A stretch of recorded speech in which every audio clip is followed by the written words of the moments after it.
slut. Me? Yeah, you. How'd you know? It was that picture of lingerie that you sent me today. Oh shit, wrong number. It's like nice thong, dude. It's like a ripped up Hulk Hogan shirt. But then you wore it as like a thong. Sounds like my old underwear. It's just like, what's up, brother? Well, you know that yellow and red is my color, so. Did he use like a special material, like when he ripped off those shirts? I don't think so. Well, they pre-cut them. Okay, but like when they ripped though, and when they stretched, it just looked like very, I don't know, maybe it was like polyester or like, viscose or something, something of that nature, some weird fiber. I got to be honest with you, as much passion as I have had for the pro wrestling industry, that is one topic I've never taken the time to deep dive into. What is the material on Hulk Hogan shirts? I have never taken the time to research that. Maybe I should. I'll put that right next to my list of 5-star matches for 2019. Like a bucket list fact. Oh god! Like you have to know before you die.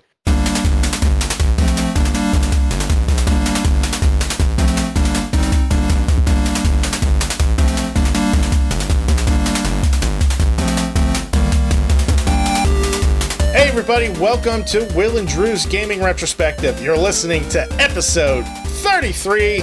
It's the week of July 14th, 2019. I'm your host, Drew, and I am joined by... I'm joined by Will. What's up, man? Dude, I have completed my first work week, my first 40-hour work week in over 2.5 years. That's a crazy stat. It is. And most people would be embarrassed by that fact, but the length of time between work weeks and stuff. Sure. But I've been on a hell of a journey, and the journey has taken me to a new job, and man, it's been a wild ride, and reality's giving me a kick in the ass right now, but overall it's pretty good.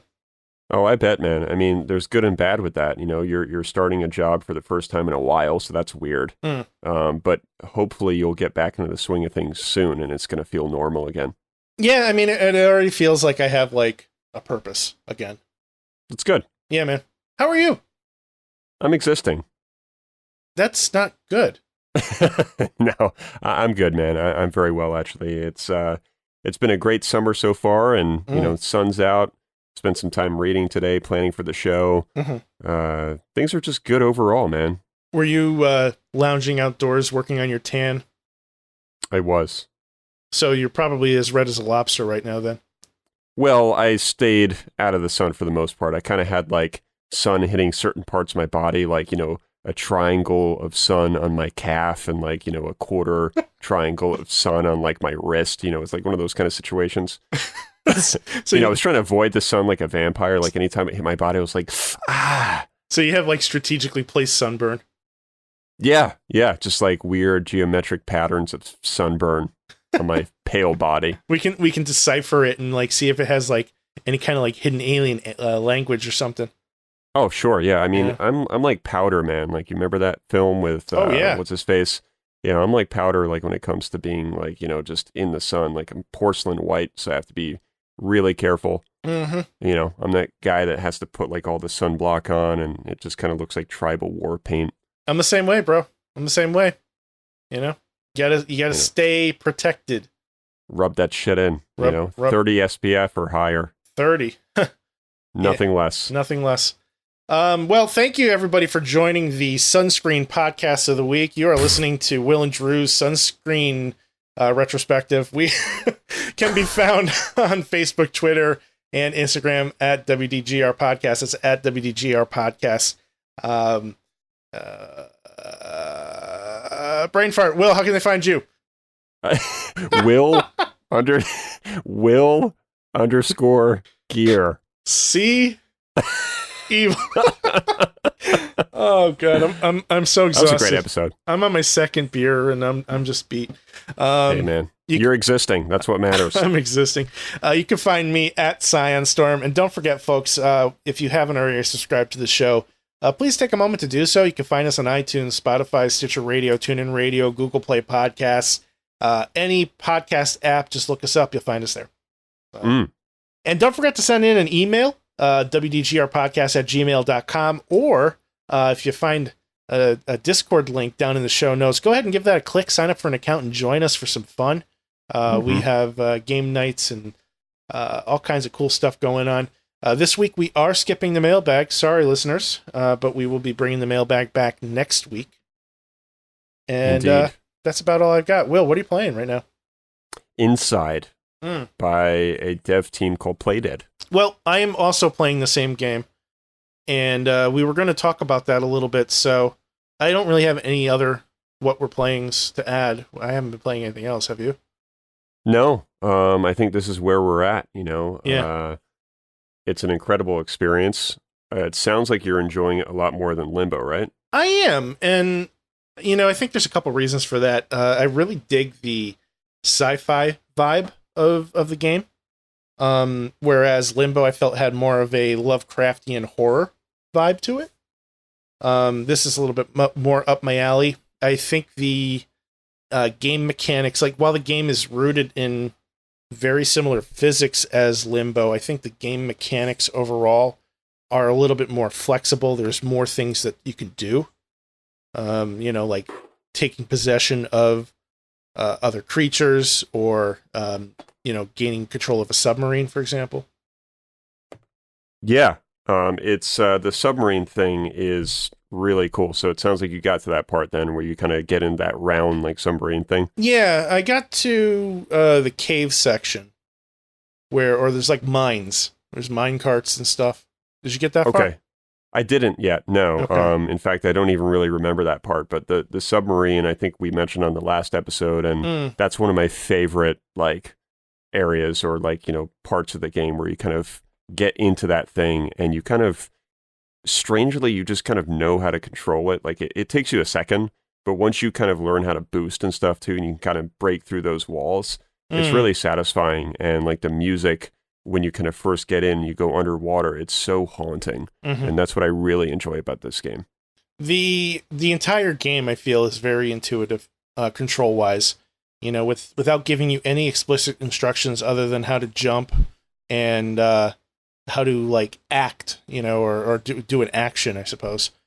You know, the game is very clever at kind of giving you all the information you need within a puzzle to figure out what to do, and it's very intuitive. Yes, very much so. You know, even just kind of that aspect of like where you kind of like jump and you kind of that little like head thing like you know, grasps onto your head, whatever the fuck that thing is. It's like a magnet, and you can kind of control the other enemies. We might have mentioned that in the previous episode too, but I don't give a shit like that. It's so cool, man. It's so clever. And, you know, the team behind this game, they've just done such a good job at making such a unique experience and something that's very atmospheric. That mechanic really opens up a lot of possibilities, too, because you can start chaining that mind control through other enemies, kind of like a proxy, basically.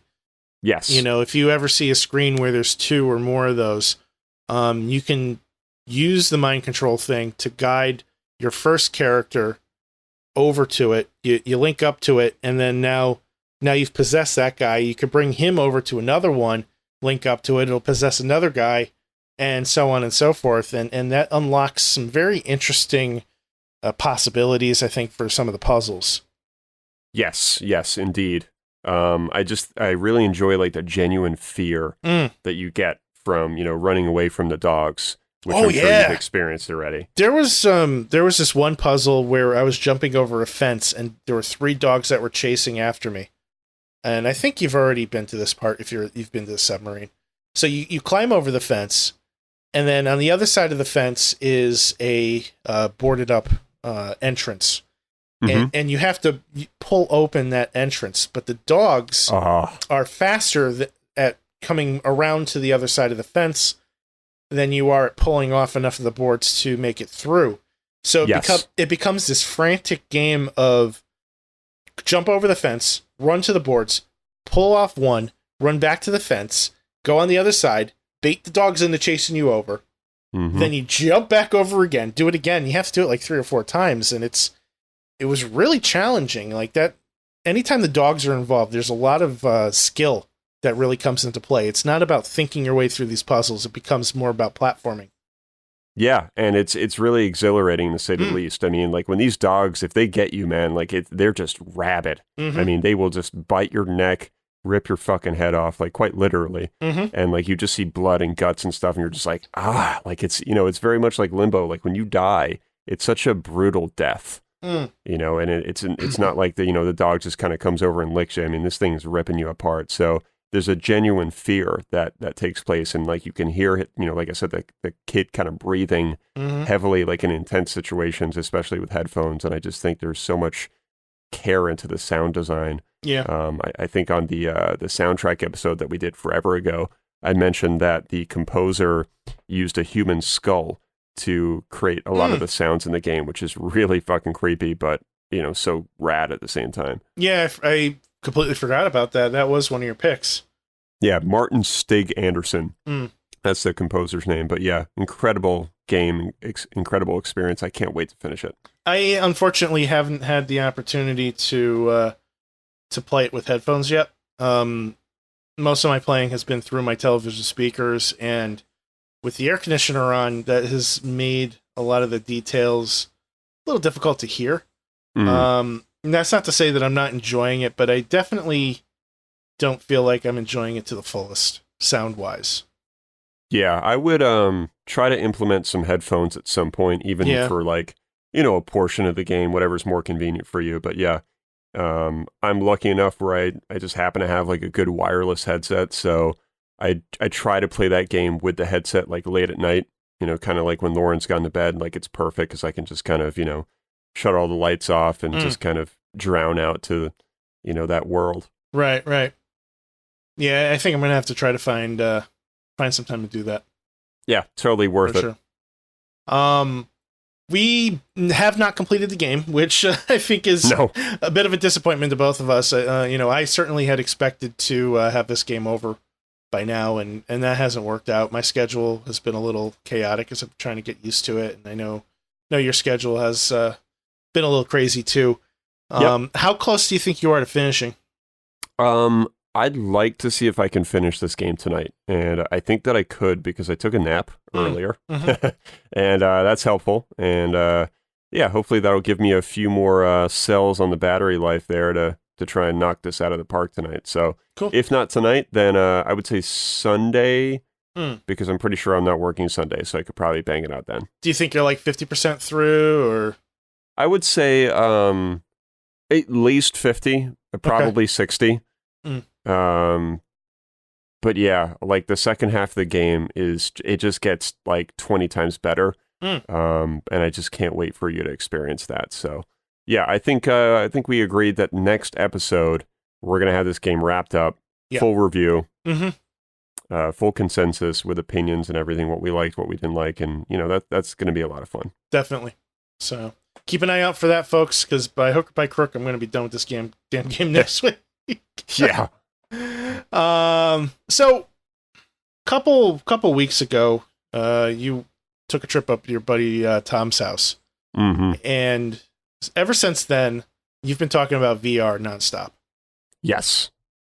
For the most part, I have been talking about it nonstop, and it's just been on my mind so much, just kind of on and off. Like I just get these like moments where I start thinking about it and like how I'm going to afford, like an Oculus Rift, whatever the top of the line one is. And I know Puck's kind of mentioned there was the Oculus Go, I think, which is like a cheaper option. So I may look into that, but either way, man, it's something that's just been on the brain, and I can't stop thinking about it. So I think that it's the next step for me in gaming. So we'll see. But yeah, I've had my eyes on Lone Echo 2, which I mentioned on a previous episode. It's a space adventure game where it looks like you're kind of following another character around who's a female protagonist, and I don't think that you ever see yourself. It's more of just like you see your hands Mhm. and you're kind of just floating around and you're repairing stuff on the ship. And, there's explosions, there's situations inside the ship, outside the ship.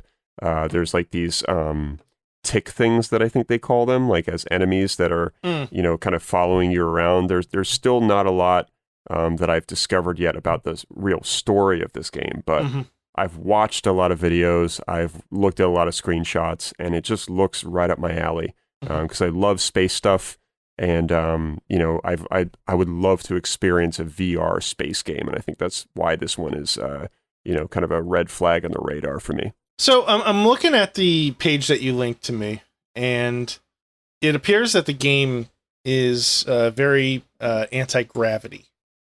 Yes. How do you think that sensation of anti-gravity would change in a home VR setting where you are in gravity? I think that just overall, like, it could be a very motion sickness inducing kind of VR game, which concerns me a little bit. But at the same time, I'm kind of willing to, take that risk of, me possibly vomiting while I'm experiencing VR. But, it'll be worth it, because you're kind of just, I just, what I wonder is how you're really moving around, because based on some of the clips, and I'm actually watching one of them now, it looks like you have like these booster things on your hands on your suit. So maybe you just hit the joysticks to kind of move around. That's probably how they have to do it. Otherwise, you'd have to be like physically walking. So maybe they might implement the treadmill with this game, which might be very cool. But if it's a booster thing, I'm fine with that. Because how else could you really experience a zero gravity VR experience and have it be realistic? Right. You'd have to be like, harnessed. Yeah. Which you'd have to be suspended in your bedroom or your living room. Well, I mean, some people may already have the means to do that. They might. I wouldn't doubt it, man. Yeah. Yeah, I mean, I'm looking at some videos of this thing. It looks pretty cool, and it certainly looks interesting, but I think the motion sickness would definitely be an issue for me, just based on the clips that I'm seeing. I don't know, man. Like, I've dabbled in VR a little bit in an arcade environment, and it was fun. But as much as this looks cool, like, I think I would get the same level of enjoyment of it on my television with controller. Sure, I can appreciate that. I think VR is something, like we kind of said before, that you have to experience, and I think the reason why this one looks appealing to me is because it doesn't actually look that gimmicky. It actually looks more like a real game. Because a lot of the games that I played at Tom's house were kind of gimmicky. They weren't like polished, finished games. They felt like kind of incomplete. They felt like just kind of like, demos to kind of get you introduced into VR. And some of them, as far as I know, were full, like, legit games. They just didn't feel that way. And I was okay with it because I was just blown away by the experience itself. But, the only concern I think I have for VR about the future of it and its current state is, would the games themselves become stale quickly because of their length and because of their kind of, restricted elements? How, like, certain parts of the game kind of look shitty and they're focusing the parts of the game, like, enemies coming up to you or whatever, to be really good, and then they're kind of drowning the rest out in the background because they're thinking it doesn't really matter. And I think that's a little bit of a concern, but I'm hoping that the future of VR will have, like, fully detailed worlds where you can, like, truly walk around and everything kind of looks the same, and it doesn't have just, like, flowers in a field that kind of look like garbage, like N64 graphics, but then everything else looks like amazing. So, well, I mean, that's the sort of thing I think that just, is going to come with time as developers understand best how to use the medium that they have. Like, if you're looking at some early stuff, VR was nothing more than Tron. And it's come a long way. And yeah, I mean, I think it's taken a while to kind of get there, but, with advances in graphics and advances in, technology as far as the hardware goes, it's becoming more and more affordable for somebody like you or me to have one of these things. So I think as more developers flock to it and kind of really push the boundaries and see what's, what they can do, I think you're going to see improvements on it. Much in the same way that we saw improvements in 3D movies as those went along, although they've kind of gone out of favor, I would say, at this point. I was never a fan, but... Yeah, I wasn't really either. I mean, I feel like the one film that actually did it right was like Avatar, and even that was just kind of gimmicky. Right. Because there was only a couple things that were kind of neat. And then, like, we saw what happened to 3D TVs. Those were quite short-lived. So, hopefully VR doesn't go down that road. I don't think it will, because based on some stats that you and I kind of briefly scanned over, it looks like VR is expected to generate $150 billion in revenue by 2020, and 500 million VR headsets are expected to be sold by 2025. So these are just, kind of guesstimates, I guess, or, just stats based on revenue so far. But it's interesting. There's very interesting stats on here. Apparently 22.4 million Americans are already virtual reality users, which is kind of crazy to think about. Because when you think about how few people that we know in our circles that actually use it, granted it's a very small amount in comparison with 22.4 million, but goddamn, dude, that's way more than I expected. I would guess that 22 million of that 22.4 million are probably people on Pornhub. Yeah. I think that's a very good point, and I'm sure you're quite right about that, because when people, especially men, find out about those kind of things, they're probably just thinking, you know what, I'm just going to put this on the Discover. Yeah, well, just gotta check it out. You got to know what it's about, right? Yes, you know what, I'm just going to put it on my credit card. I'm going to return it. I'm going to keep the receipt, and then that receipt gets burned because you're thinking, no fucking way, dude. Yeah. No fucking way. This is amazing. Mm-hmm. But I guess the aspect of that is, like, can you imagine getting caught?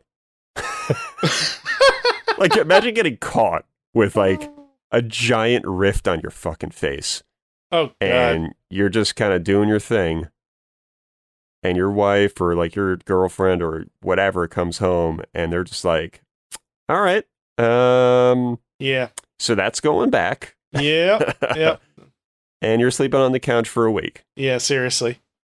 But, I mean, in all seriousness, though, the porn industry does have a heavy hand on whether or not a form of media succeeds. I mean, Blu-ray won the HD DVD war because, that's where the porn industry went.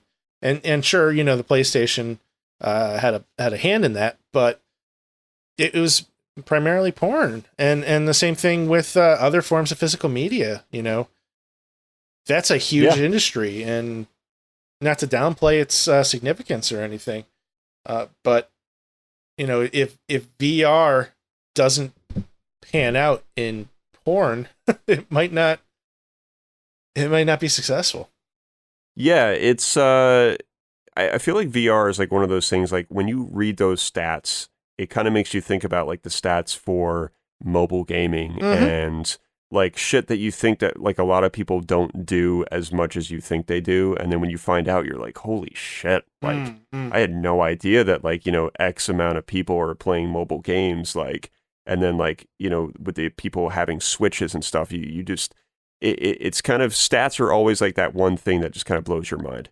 Yeah. I think I was reading something recently that the Switch was not the all-time bestseller of this generation or something. I think the Xbox was still ahead of it and the PS4 was on top. And I thought the numbers for the Switch would have been more impressive. I could be mistaken if somebody linked me a site and I checked it briefly. I think it was a legitimate site, but I didn't vet it.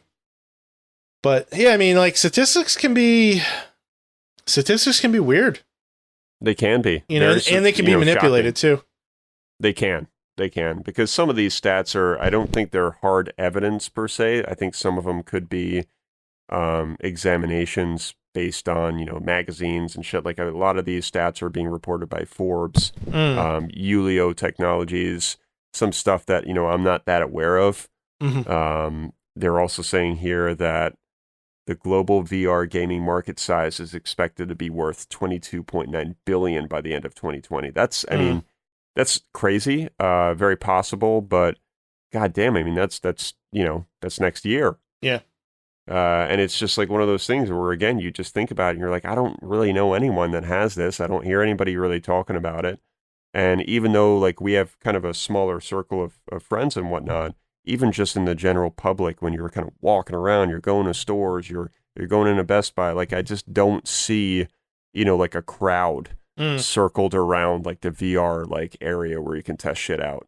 Yeah. And you would expect that, when you read these stats, you would expect that kind of thing. But well, I think there's a stigma too. It's an awkward feeling going into a public place, putting on a headset, and being completely shut out from the surrounding world and having no idea whether or not people are watching you and what they're reacting to.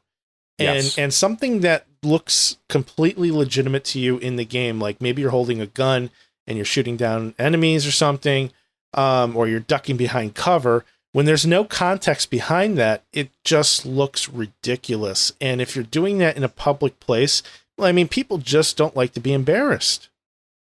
Right. I think it's kind of like going to the gym. Like some people don't go because they are kind of embarrassed. They don't want to, they're not comfortable working out in front of other people. So I think it's a very similar concept. And I think you raise a good point there. Do you think that there's any use for this in like industry, like medical or industrial settings?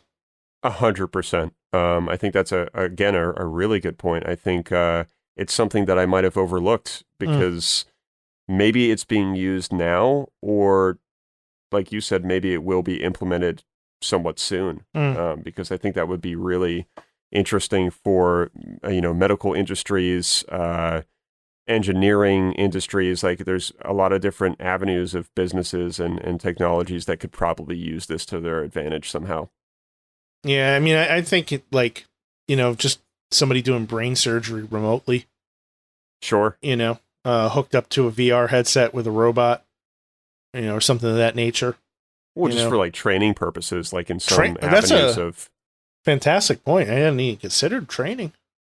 Yeah, just being in the corporate, world myself and having to do training with certain things. Like we recently just started using a new app in our store, and there's like a training version of it, and it allows you to experiment with the app without having to screw anything up. So I think VR could be used in that same way for many different things. So yeah, that's definitely something to keep an eye on, and maybe there's an aspect to that that's already in existence that maybe we don't know about.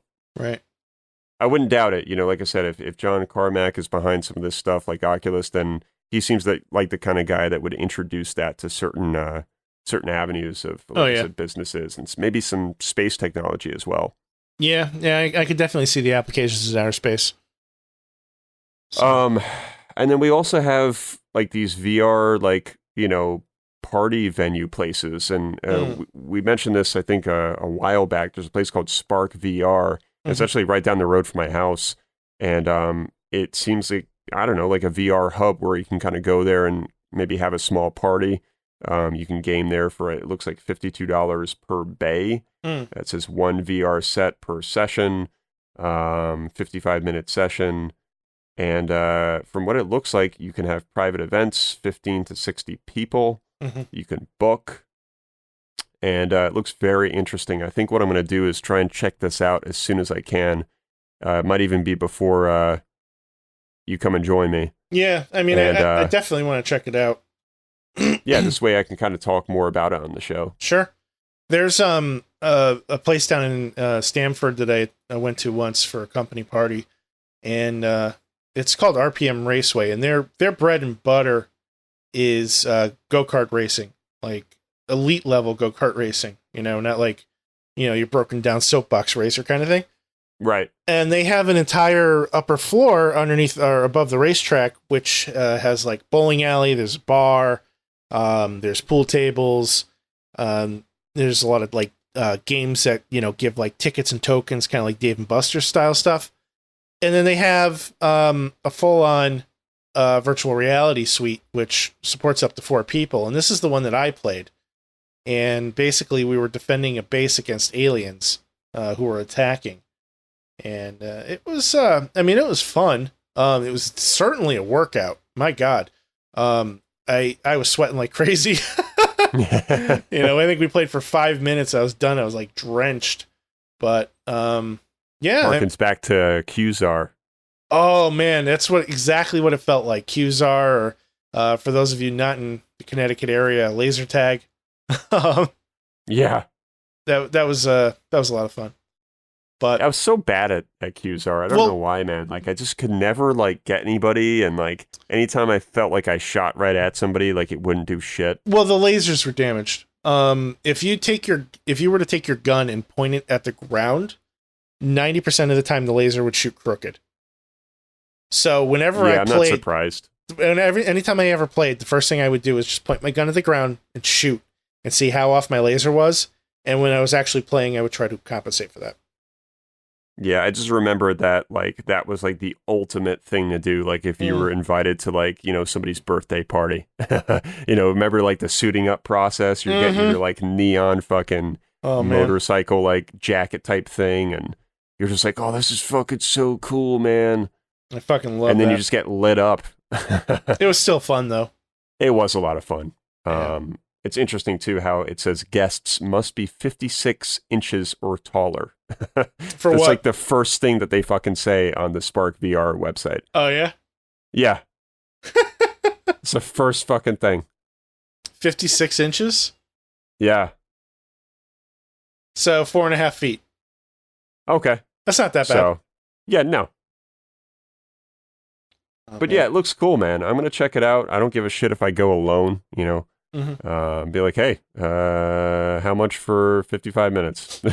Well, I hope to make it up there, and hopefully I can check it out with you. I'd love to talk about it together on the show at some point. Absolutely. So, anything else about VR that you'd like to discuss before we move on to our next topic? I don't think so. We can move on to something else, or perhaps Boundary. Oh yeah, let's talk about Boundary next. Yeah, so Boundary is another game I've had an eye on. I've introduced it to you guys through Discord, and I think I just stumbled across it on YouTube one day, and I wasn't going to click on it, but then I did. I was like, fuck it, this screenshot looks just good, or like the image on the video, and I just clicked on it, and yeah, it's like an outer space shooter, and it also focuses on entirely zero gravity. 14-person indie team is making a bonkers competitive space FPS. This is what Polygon says. And they're saying that it puts futuristic ballistic firearms into the hands of astronauts, military contractors riding around inside weaponized spacesuits. I guess it's been in production since 2016. Details are kind of scarce, but either way, man, the videos just look stunning. Yeah. I've never seen a game look this ultra realistic in a while. So it's definitely something for people to check out. Anytime I see like a video like this, because I'm watching a 2-minute trailer on the Polygon article now as we speak, and anytime I see a game look like this, I immediately get skeptical. Sure. How many times have we seen something like this and then it ends up looking like crap when it actually comes out? Exactly, and I think that the fact that they've announced this for PS4 and Windows PC, it's like a red flag. Like when you hear PC, you're like, okay, well, that's cool and all, but like they're probably demoing this thing on a high-end PC as usual, making this thing look stunning, and then most of us are probably going to get the PS4 version, and it's going to be like the Watch Dogs effect, right? And that game, oh my god, to me, that was one of the biggest letdowns in perhaps gaming history, was when they demoed that game at E3. They definitely used a PC, and it looked just incredible. And then when it came out, everybody was like, what the fuck? Yeah. And even, I didn't even touch it, but I remember I was so hyped for that game. And then when I saw like the final version, I was like, this is massively downgraded from what they showed. Did you end up buying the game or? No. And that was why I didn't buy it. Like, it was just so different. And, it might be better now. And I know the second game came out and that could have been better as well. Maybe the PC version was good, but... Yeah. The second game was pretty well received. Yeah, the concept alone was really cool. About how you could, like, be in charge of technology and, like, turn off, like, street lights and, all that shit and just kind of hack things. So the concept is very cool. I from what I understand, a lot of people enjoyed the first game and the second. But yeah, I'll have to link like a comparison of what they showed and what the final release was, just as like a refresher. Just as like a side note, I wonder how well that game would have done if it was a Tom Clancy game. You know what I mean? I don't know. I think having the Tom Clancy name stamped on there could have helped. I can say that much. Well, I just wonder if it would have turned out better.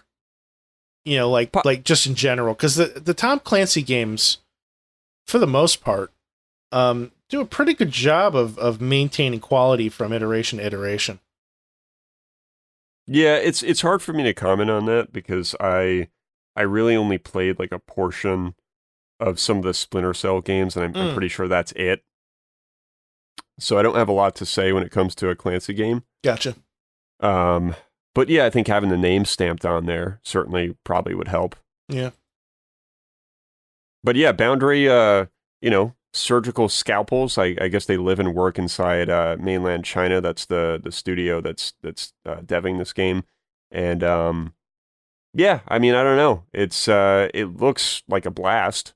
It probably would be amazing in VR, but probably very vomit-inducing. Yeah. Way more than Lone Echo. But yeah, just some of the video gameplay just looks incredible. Like the fact that you're in outer space and like, you know, you can kind of see like planets and what seems to be planet Earth just kind of in the background, I think is super intense. And I hope that it shapes up to be what we're seeing now. That's all I can say.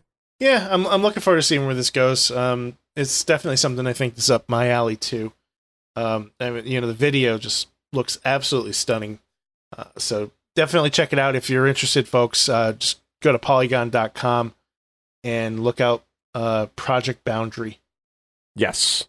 And the gun customization looks really good too. That menu reminds me of Destiny's gun layout or gun screen. You know, that whole loadout screen. Very much it does. Destiny inspired. In a good way.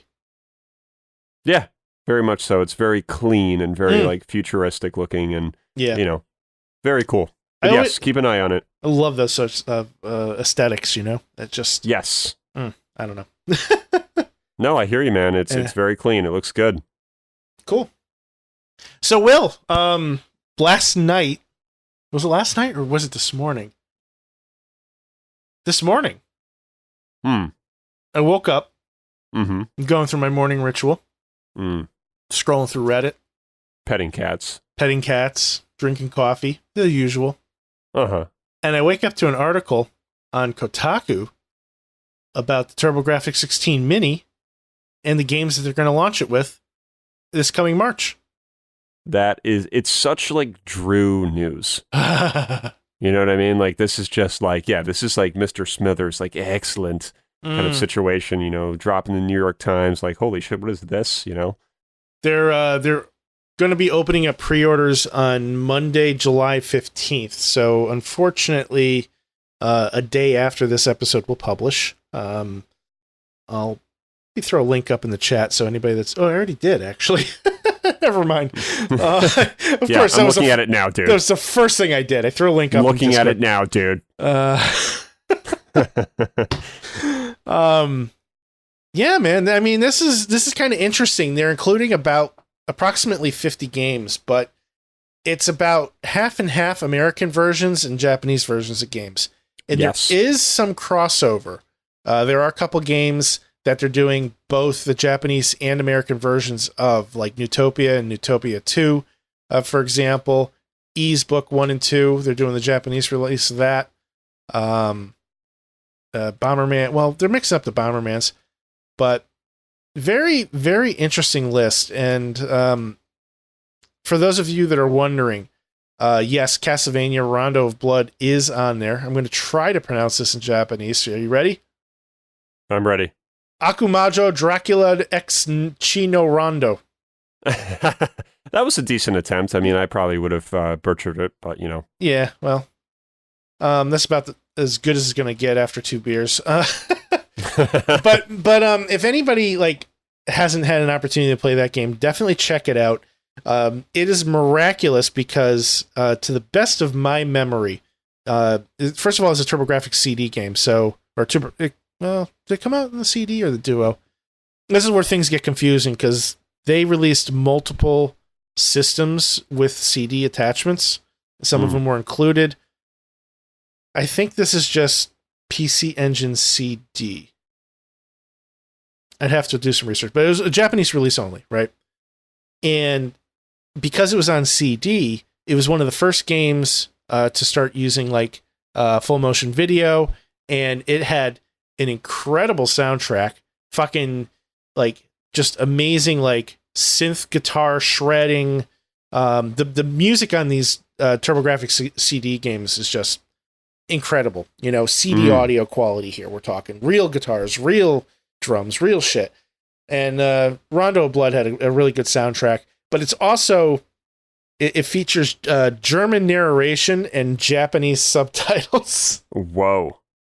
That's so like such polar opposites. It is delightful. Definitely a game that's worth checking out. I mean, for me, that is a system seller. You know, I mean, I was going to buy it anyway, but that is a really difficult game to afford, and it's awesome they're including it. I love the looks of this thing, like the actual like console itself. Mm-hmm. It looks so archaic in such a good way. Well, it's such a like hunk of like just 90s, like 80s and 90s looking like nostalgia. Yeah, I mean the TurboGrafx definitely feels like it came from the 90s in every possible way. But like the system itself, like if you were to pick up a real one, it's incredibly light, and it's weird how it's retro and sleek at the same time. Like if you stack it up next to a Genesis or an NES or Sega Master System, like the TurboGrafx has like a sleek look to it in comparison, and the games are a fraction of the size. Like they're about the size of your credit card. So it's really kind of mind-boggling when you're walking around with all these NES carts that are 3-4 times the size. Yeah, I'm looking at it now, and this is definitely a system that I was not aware of when I was younger. The name definitely rings a bell, but like just looking at this thing, I think this is the first time I've ever seen the controller.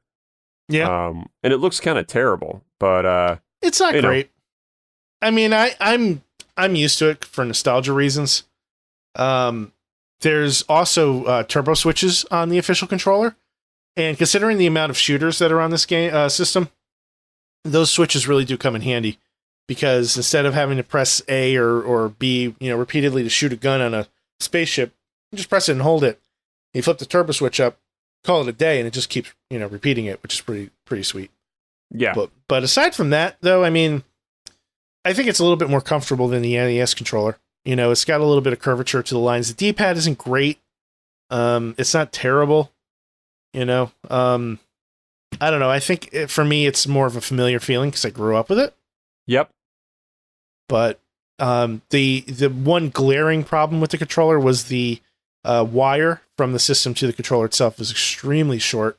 Really only about 3 feet. So that was always an issue. Yeah, I can only imagine. But this games list is pretty interesting. There are some glaring omissions. As much as I hate the game, Keith Courage and Alpha Zones was a pack-in title, and it really should be on this list. And it is not. That is a platformer, which actually had some pretty cool music and graphics in it. There's no Legendary Axe. Legendary Axe 2, also some great platformers. Neither of those are on there. But then you also have games like Blazing Lasers and Lords of Thunder, which is one of the greatest shooters ever made, and Military Madness is one of the best strategy games ever made. Newtopia is a fantastic Zelda-like game, and they put Newtopia 2 on there as well too, which is ridiculously expensive if you try to buy a real copy. They did I think a pretty good job of picking and choosing, for the most part, trying to represent all the different genres. There's no Splatterhouse, which is weird. Yeah, I think that's the only catch with these miniature releases is like it's always about the lineup, right? Like, Yeah. you either love it, you hate it, or you're kind of like, like I'll settle with it. And I think we just have to realize that you can't please everybody, but what they have here, even though I'm not familiar with like any of these games, it's a nice looking lineup. Yeah, I think one of these days, maybe when we come up to see that VR, if this thing is in my hands at that point, we should sit down and play some TurboGrafx stuff. The more I look at this list, the more I scratch my head, like, why didn't you include X, Y, or Z? But, and now that I think about it too, it's like, I kind of wish that they included more of the English copies of the games and left the Japanese ones to the Japanese version of the system. But then I also kind of, on the flip side, realized that most of the people that have the TurboGrafx are probably importing these games anyway. So it's kind of like, I don't know.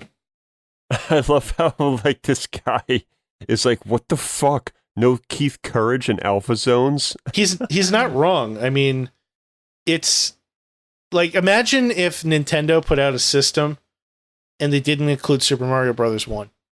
And that was a pack-in title with their system, Yeah. So Keith Courage was one of the mascots for the system. If you bring this thing, if you acquire it before you come up here, you are required to toss it in your JanSport backpack with your Super Soaker in tote as well. Do I get to bring the Capri Suns, or are you going to pick those up? I'm going to get those and some Juicy Juices. Sunny D! Sunny D, kid. God, that stuff was good. Was it, though? It's not good now. Like, if you go back to it now, which I haven't in years, but I remember having, like, some, I don't know, like, probably 5-6 years ago or something, and I was like, holy shit. Like, this is just fucking, it's like a melted, like, orange sickle, like, popsicle. Yeah. It's not good, but, bro. like, 8 of them melted in, like, a bottle. Ugh. 8 of them melted, kid. Ugh.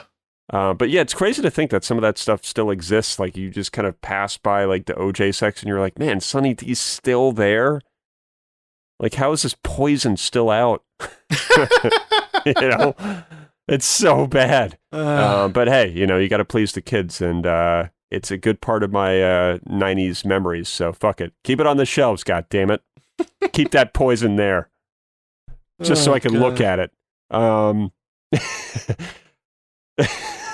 I'll wait. So, yeah, it's your turn to wait this time. I can't fucking control it. But, I fucking love the 90s, man. I would do anything to go back. Like, I don't know if I disagree with you, but, like, I can't think of, like, one particular thing from the 90s that isn't ostensibly better now. You know what I mean? Like, well, I mean, that's another podcast, but I could think of like 20 things probably in like 4 minutes. But it's not like we don't have access to them. Like, when you were in the 80s, all right, like in the 90s, for the most part, if you didn't keep what you had from the 80s, like, you couldn't enjoy that stuff in the 90s. But now, because everything is digital, like, you can enjoy this shit from whenever you want if you're willing to look for it and you're willing to perhaps resort to piracy, Yeah, well, look, they don't make Super Soakers the way they used to, Drew. That's my hang up. Yeah, I'll give you that. Like, I actually looked up like the Super Soaker I used to have, like, I don't know, like last year or some shit. It was like the CPS 3000 or something. CPS Soaker for like complete soaker. Yep, yeah. Get everybody really wet. That's my best tagline. But yeah, it was amazing, and I remember looking it up on like Amazon or eBay, and people still have it. Yeah. You can still acquire it, and of course it's used, but how much? I don't remember. Probably I'll too send much. you a picture of the one I had though. All right. CPS 3000. That's right. Oh man. Got people real wet. Oh god, this conversation's going places. All right. So, Will. Yes. Are you ready to play a game? I'm fucking ready, man. I hate games, but I'm ready. We're doing a podcast about games, and you just said you hate games. Not these kinds of games, but look, before I back out of this, let's do it. Folks, we are bringing back Metacritic Madness tonight, and I'm very excited because after my long, terrible commute this week, I need something silly to just chill with. Oh, here's the CPS 3000 by Laramie with a backpack. I'm sorry, this is real time, folks. Hold on a second here. Holy shit, is it like $200? Yeah, it's like $200. Jesus Christ. $191, 6 bids. That thing was amazing. Oh my god.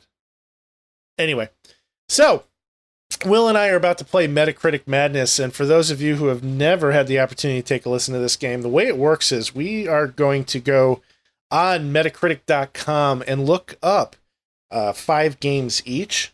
We're going to read the game title and the description for the game, and the other person has to guess what the Metacritic score is.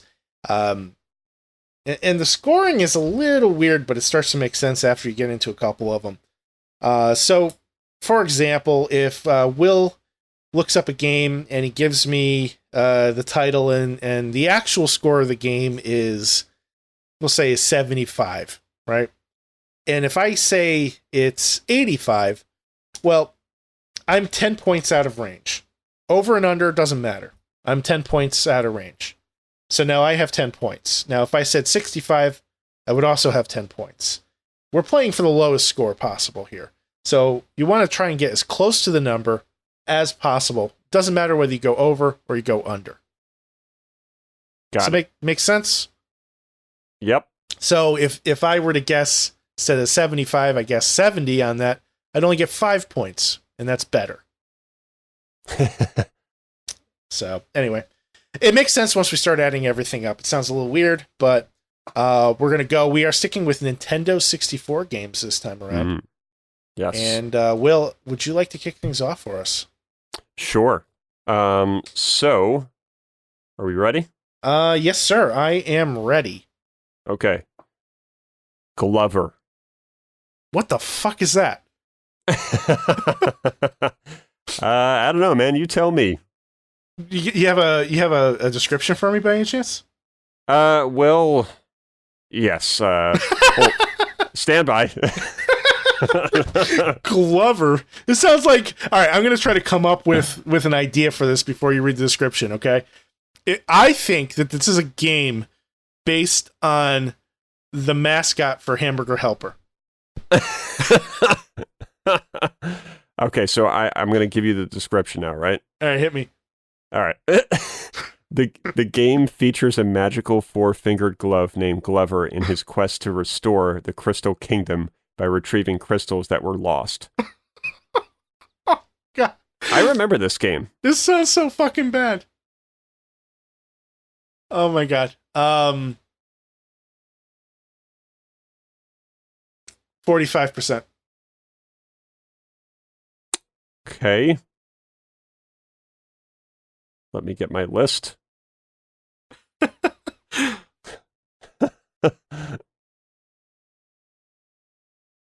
on, internet. I swear it was faster earlier. It's only because it knows that this game is so bad. Oh, God. Oh, fuck, I can't find it. Oh, wait. Uh-huh. What was your score again? 45. Okay. Come on. Oh my God, no. Drew, it's not working, no. Come on. No, wait. I don't want to. It's giving me Donald Glover. Just This game is not even searchable. Go to Metacritic.com. I am. And wait, so hold on. I gave you a direct link to that. Just I know. And it's not shown in that list? No, sir. So why'd you pick a game that's not in the list? I don't know. I can't find games. Oh my God. Oh my God. All right, hold on. Why don't you go and I'm gonna have to redo my list. I'm going. I thought it was on here. Yeah, you have to pick games that are actually on the list. And So all right, so everybody, That's okay. Will broke the game. We can revive this. Yeah. Yeah. So here's the catch with Metacritic.com. They don't have like a ton of records going like way back. So once you start getting into like the retro systems, it's kind of hit or miss.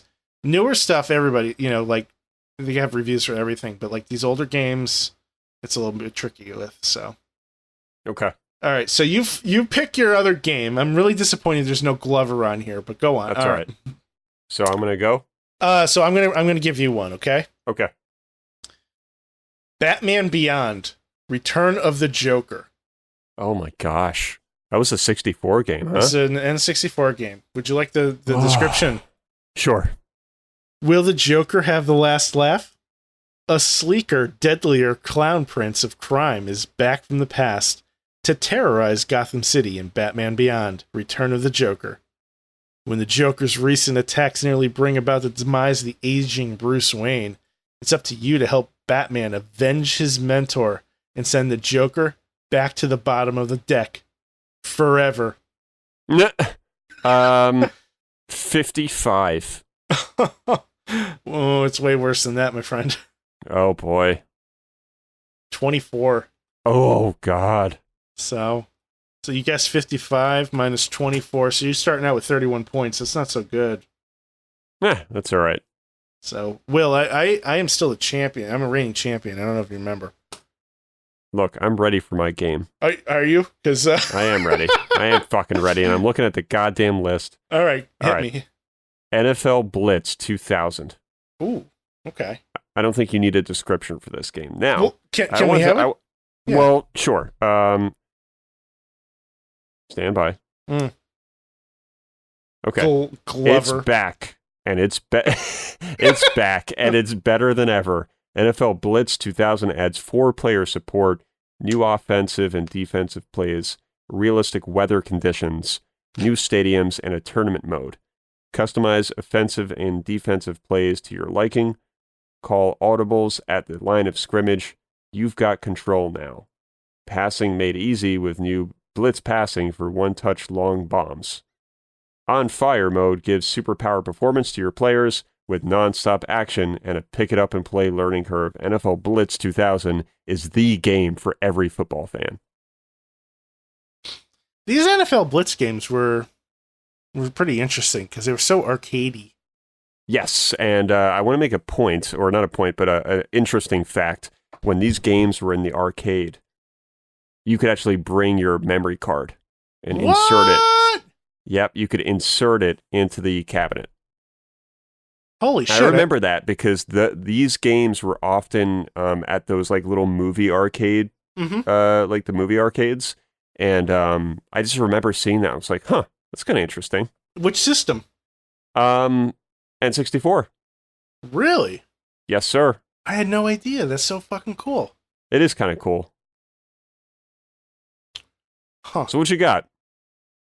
I feel like this one's probably around 72? 85, sir. 85. That's actually higher than I expected. So 85, 72, 13 points for Drew. We are like a Rush album, except 31-13 instead of 21-12 right now. You ready? Will, you ready for your next one? Yes, sir. All right. All right, I'm going to throw you a softball here. All right. See, this sucks because you have the list open. Well, I have it minimized now. Oh, okay. Honor system, right? Yep. Okay. Perfect Dark for an N64. Okay. I'll do pretty familiar with this. A little description for our listeners in case there's anybody who's never played it. Okay. Step into the dark. As Carrington Institute's most promising new agent, Joanna Dark must uncover the truth behind the Datadyne Corporation's recent technological breakthroughs which could have serious consequences for mankind. I'm going to go with 90. Much better than the last pick. Actually, it was a 97. Ooh, so that's I'll get high. Yeah, this is 30 critics got on this one. And by the way, the Metacritic score is going by like official critics. So it changes from game to game. User score is 8.9, which is a little lower than I was expecting. I would have thought it'd be the other way around. Yeah. So, yeah, man, this is a game that I always wanted to like circle back to. I never had an opportunity to really play the original. I played Perfect Dark Zero on the Xbox 360 when that came out, but I never really sat down with the original one. So that's on my bucket list. Yeah, I think I had it for 64 at one point. Because I think there was a version that came out on like 360 or something. It was Zero or some shit. Mm-hmm. Yeah, so yeah, I'd like to venture back into it. I remember it was very like GoldenEye-esque. Yeah. Cool. Same team, I think. I believe so, yeah. Yep. All right, man. So, what do you got for me? Pulling up the list. Mm-hmm. Okay. Why don't we go with Kirby 64, The Crystal Shards. Ooh. Here we go with a little description. Mm-hmm. Expand. Dark past enemies soar the skies and swim the depths of the ocean as Kirby takes on dark matter in an all-new adventure. Inhale, exhale, and swallow your enemies. Then copy and combine their abilities and use them as your own. Team up with familiar friends and foes like Waddle Dee and King DDD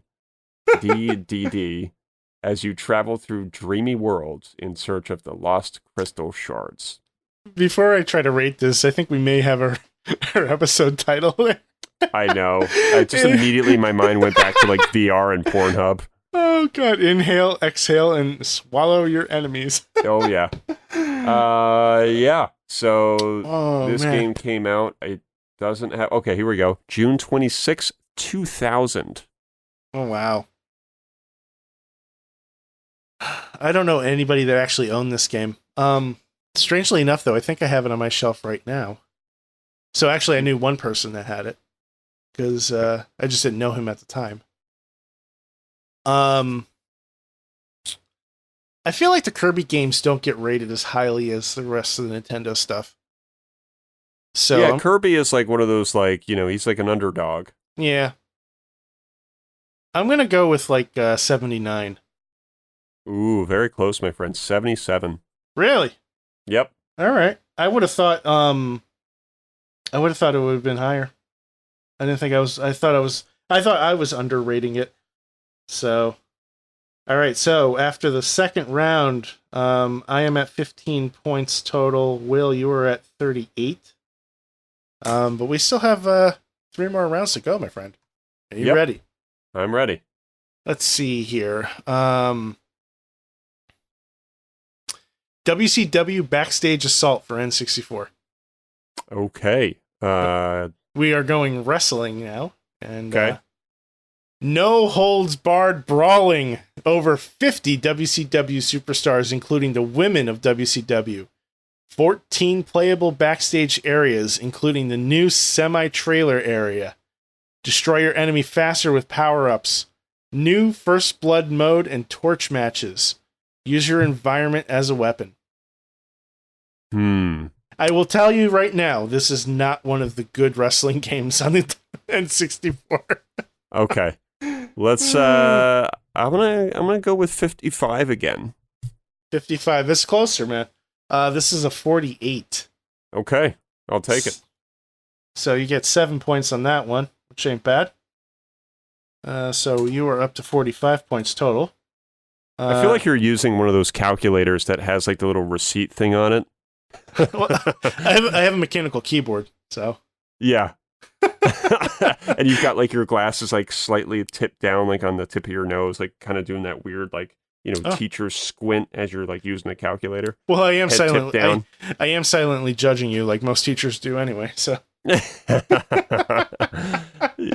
All right, man. What do you got for me? Let's see. We're gonna go with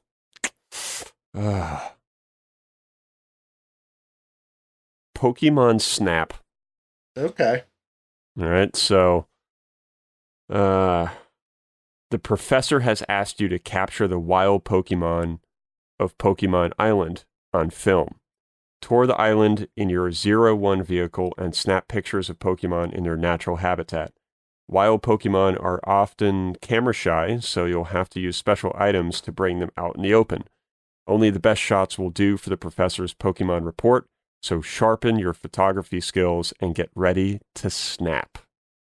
We're looking at June 30th, 1999. That was a good year. The guys over at the Retrospectives podcast just did an episode on this a couple weeks ago. And I remember kind of being a mixed bag, whether or not they liked it. I don't know why anybody would want to play this. Just nothing about this game sounds fun to me. But it's a Pokemon game. Mm-hmm. So there's that bell curve to it. Mm-hmm. This is why I feel like this one is a curveball, because since like you said, since Pokemon has got the stamp of, fame on there, right? It's it kind of makes you question it. 65. 77. God damn it. All right. So 12 points to me. So now I'm up to 27. Right? Let's see here. Tip your glasses down. Yes. Yes, sir. Yes, sir. Okay, so it's now 45 to 27 right now. Let's see what we got here. Next game for Will. So we got 2 more games. I picked like 10, so I'm just kind of choosing from these 10.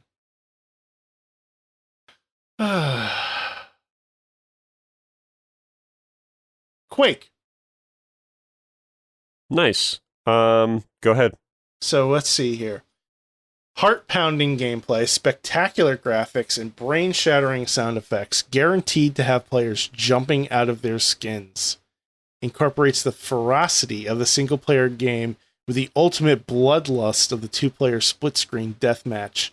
A true 3D polygonal environment that includes the most horrific creatures to grace a console. Startling dynamic lighting levels designed by the masters and an arsenal of the most awesome weaponry to match.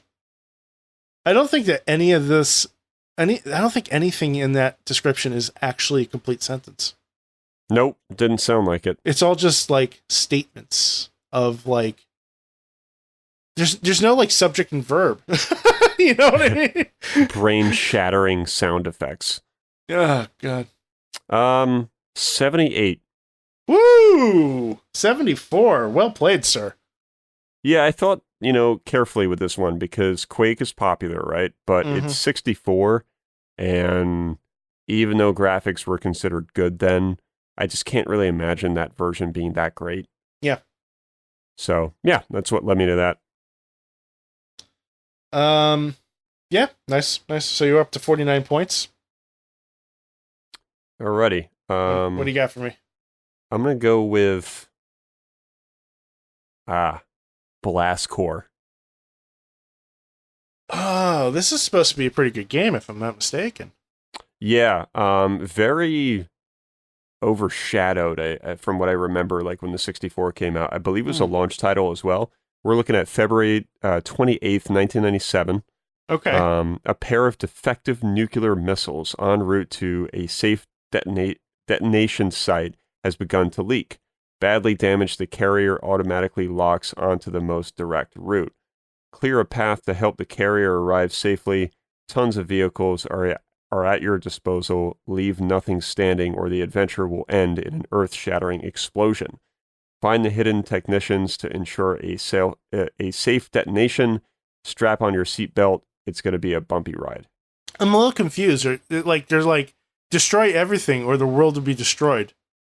Yeah, that's a classic 1997 64 back in the box descript. I remember Vic talking about this game.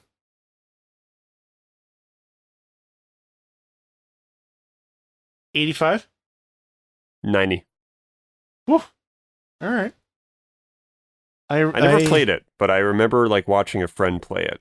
Yeah, I've never played it either, but I've heard pretty good things about it. So let's see here. So 27. I got my glasses down. So 49 to 32 right now, Will. Nice. So this round, you know, this could break it here. This could make you or break you. That's right. Feel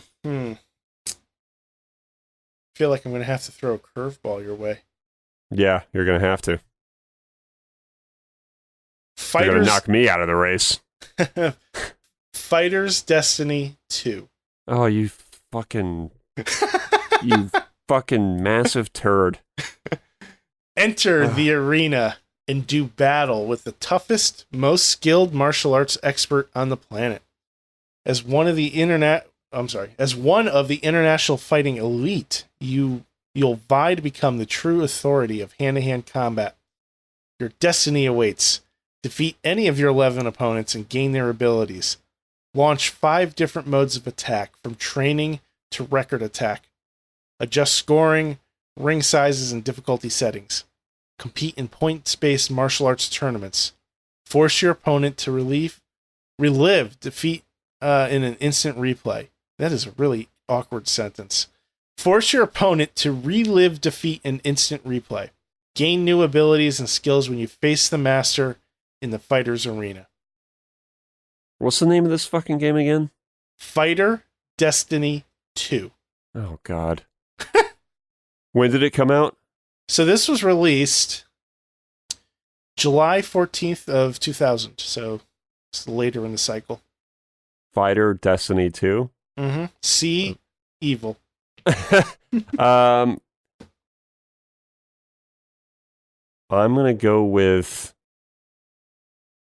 40. 54. Ah, wow. You know what? I'll take it.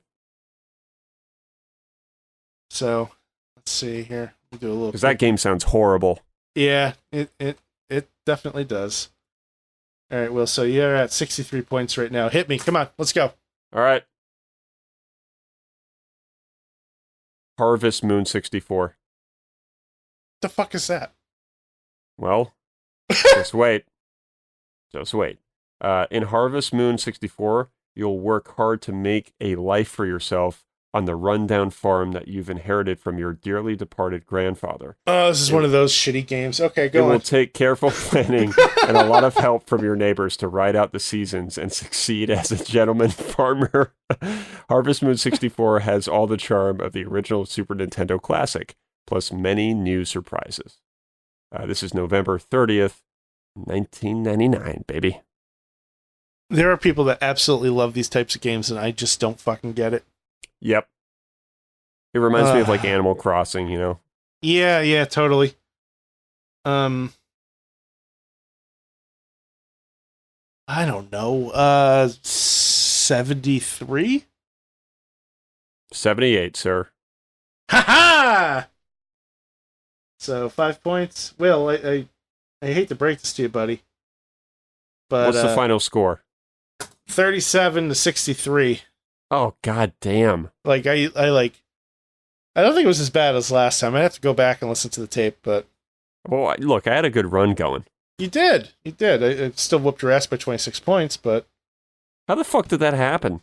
Well, I'm better at this than you. God damn it. Glover, Will. Glover. Yeah, Glover. Look that shit up, dude. You know what? I am. I remember it. I actually remember it. Glover. I think I remember IGN, like, reviewing it, actually. Oh my god, I do remember this. Yep. They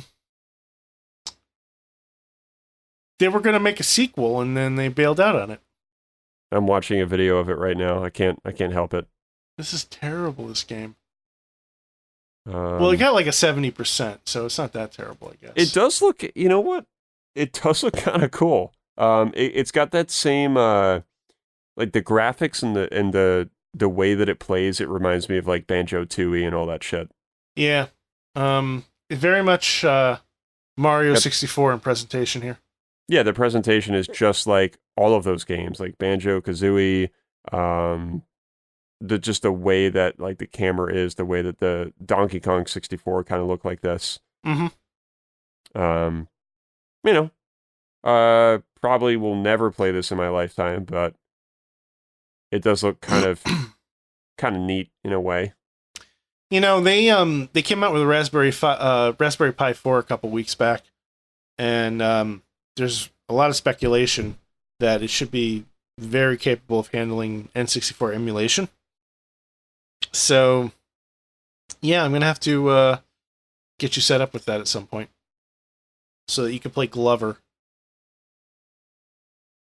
Yeah, I'm reading some some people are saying this game's difficulty was unbearable. And some people were saying that it was a very creepy, lonely game. The game scared the crap out of me. The music and levels were just really creepy, not to mention it was really difficult. Never ended up finishing it. Interesting.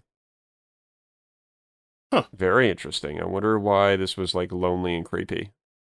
We're going to have to find out after the show. I need to put the volume on and find out what's happening here. Yeah, definitely dig into this. I'm kind of curious. Yeah. So, well, anything else that we might have missed that you want to talk about before we wrap things up? I don't think so, man. Check out Glover. You know, game of the year. And this actually might be kind of intuitive with VR, since you're controlling a glove. I feel like it's kind of meta in a way. Play inside and check out Skyrim before you die. And I think that's going to be my closing statement for today. I like it. I think that's perfect. What do you got? Closing statement, Drew. You have to have one. Don't play Glover. Inhale, exhale, and swallow your enemies. Oh, Jesus. And get everybody really wet. CPS 2000, baby. Thank you, everybody, for hitting that download button. Please subscribe if you have not done so already. We're available on Stitcher Radio, Spotify, TuneIn, Apple Podcasts, Google Play, everywhere you can find your podcast. You can follow us on social media at WDGRPodcast. It's at WDGRPodcast on Twitter, Facebook, and Instagram. And Will, how can they find you? Will_gear. And you can find me at CPS3000 at Scion Storm. Thank you, everybody, for being along for the ride and bearing with us. Keep an eye out if you are a member of the Discord chat. Keep an eye out for more information on our upcoming game night, as I finally, hopefully, have some time to put those lists together this week. And folks, if you're not part of this, come on and join in. There should be a link in the show notes. If not, hit us up and let us know. We'll get you a link. Indeed. So, thanks, everybody. We'll see you next time. See ya.